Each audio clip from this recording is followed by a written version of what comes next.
दुनिया की सबसे ताकतवर ताकत अमेरिका आखिर ईरान को कंट्रोल क्यों नहीं कर पा रहा है? क्या अमेरिका की जो पावर है वो कम हो गई है या ईरान की स्ट्रेटजी ज्यादा खतरनाक? आज हम इस पूरी सिचुएशन को डिकोड करेंगे आसान भाषा में और पूरी सच्चाई के साथ इसको जानने का प्रयास करते हैं। सबसे पहले ये समझ लीजिए कि कहीं भी अटैक करना सबसे आसान होता है, लेकिन उसको कंट्रोल करना ये बहुत ही मुश्किल काम।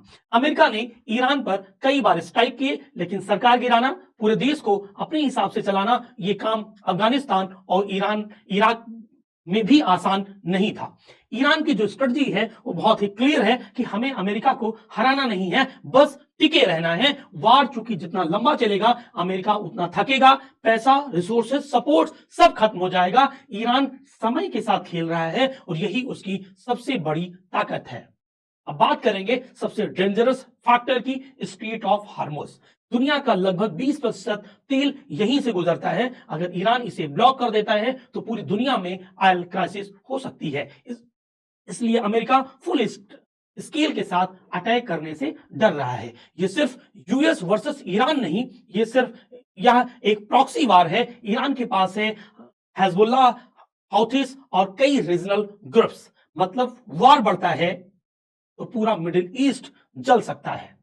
और सबसे बड़ा जो ट्विस्ट है वो है अमेरिका इस वार में अकेला पड़ सकता है या अकेला साबित हो सकता है, क्योंकि नाटो कंट्रीज पूरी तरह से उसके साथ नहीं है। कुछ कंट्रीज सपोर्ट देने से भी बच रही हैं, यानी ग्लोबल बैकिंग तेजी से कम होती जा रही है। वॉर सिर्फ बुलेट से नहीं, पैसे से भी लड़ी जा सकती है। मिसाइल क्योंकि लिमिटेड है, डिफेंस सिस्टम प्रेशर में है और इकोनॉमी पर भी इसका असर पड़ रहा है, और यही अमेरिका की सबसे बड़ी चैलेंज बन रही है। तो सच्चाई क्या है? अमेरिका ईरान को इसलिए कंट्रोल नहीं कर पा रहा है क्योंकि ये सिंपल वॉर नहीं है, ये उसके geography, oil politics, proxy power और ग्लोबल डिप्लोमेसी का एक डेंजरस मिक्स फॉर्मूला है। जहां अमेरिका ताकत से जीतना चाहता है, वहीं ईरान समय से जीतना चाहता है। और इस जंग में जिसने समय को कंट्रोल किया वही असली विनर साबित होगा। अगर आपको ये एनालिसिस पसंद आया है तो वीडियो को लाइक करें, शेयर करें और हमारे चैनल को सब्सक्राइब करना ना भूलें। धन्यवाद।